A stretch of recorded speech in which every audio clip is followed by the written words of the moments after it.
Capturing a great kick drum sound is crucial to the bass foundations of your track.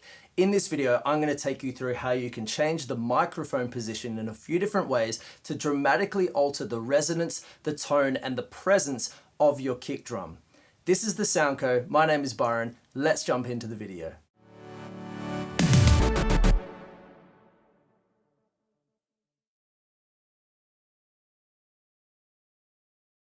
So for this video, I'm going to be using one microphone.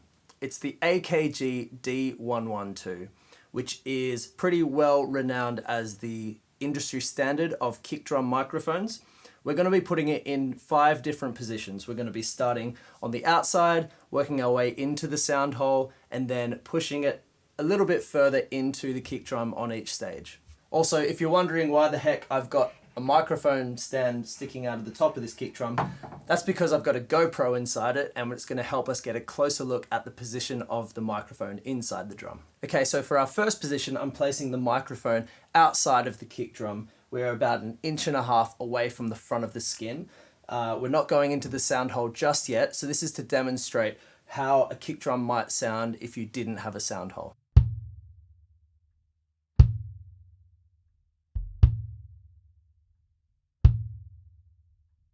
Position number 2, we're going to put the microphone into the sound hole, and we're just sitting the edge of the microphone just inside the kick drum. So we're not fully inside the kick drum yet, we're just on the outside at the front of the sound hole.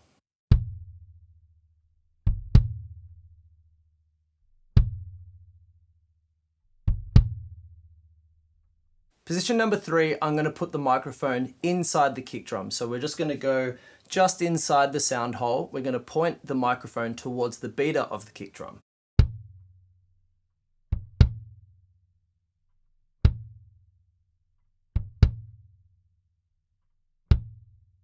So for the next position, we're going to continue to push the microphone inside the kick drum, and we're going to be aiming to get it about halfway between the resonant head and the beater head.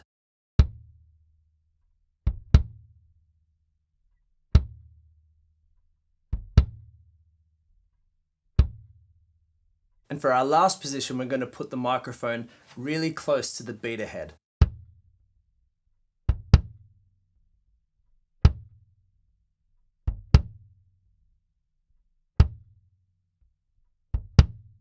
Okay, so there's 5 various microphone positions that can be used to alter the sound of your kick drum.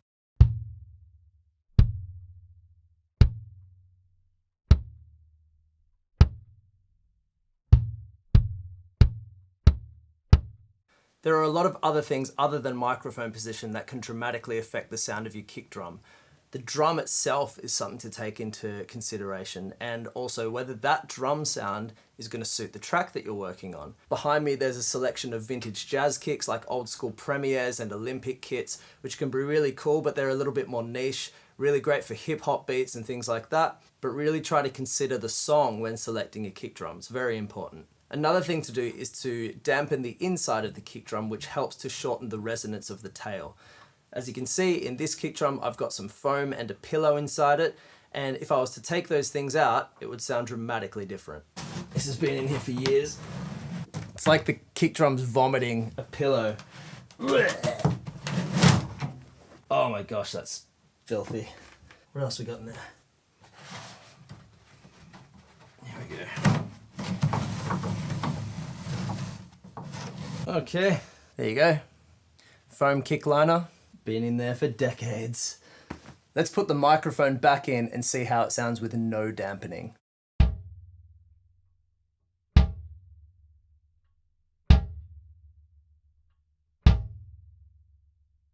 I think it's pretty safe to say that we should keep this stuff inside it.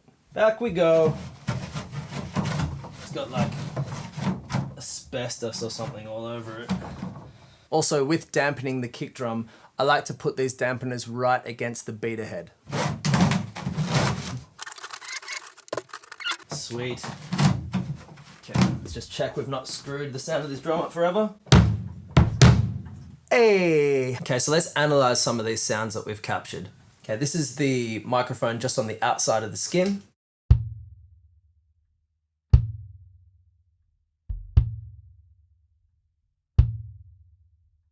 There's quite a long resonance, as you can hear on those samples. And there's not the most amount of attack from the beater. It's quite a cool sound if you're going for a bit of a vintage vibe. Remember, back in the day, kick drums didn't actually have a hole to put a microphone inside them, so a lot of the time microphones were placed just outside of the skin. So it gives it a little bit more of that vintage vibe.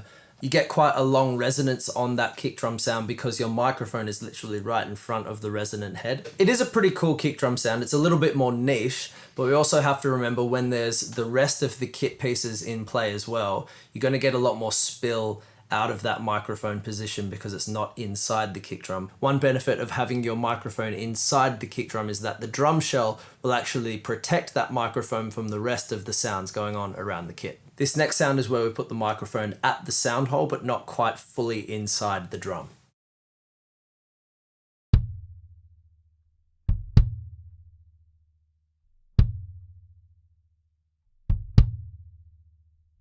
As you can hear, that sound still has quite a long resonant tail on it, which isn't necessarily a bad thing. That comes down to taste. Remember, there are no rules when it comes to recording audio. It comes down to your personal preference, your taste, and experimentation. But there's definitely a few fundamental principles that you can put into place to make sure you get the best out of your sound. Now we're going to look at where we had the microphone positioned inside the kick drum, and we're about 3/4 back from the beater side.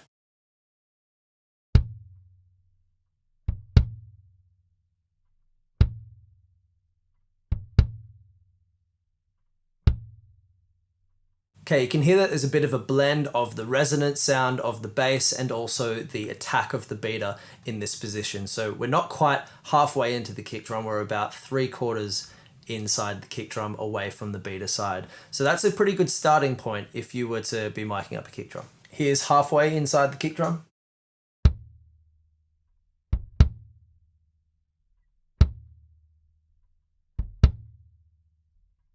Nice, I really like that sound. It's got a nice blend of bass and bottom end. It's got the punch. It's not too long of a resonant sound as well.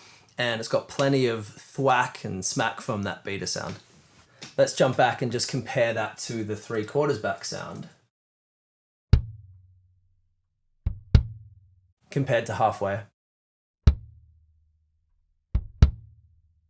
So I would say a really good starting point is going inside the kick drum and try it at about 3/4 back from the beater.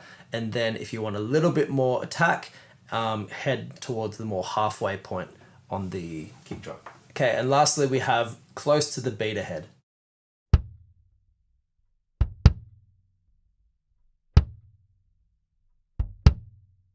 Quite a lot of attack on that sound. You can really hear the clicky beater sound on that kick drum sample, which comes down to stylistic choice. If you're recording something like metal, then that sound is probably going to be really good for your music. Whereas if you're recording something that's a little bit more pop or a little bit more jazz, you're going to want the bassy resonance to come out. And lastly, here's what it sounded like when I took all of the stuffing out of the kick drum.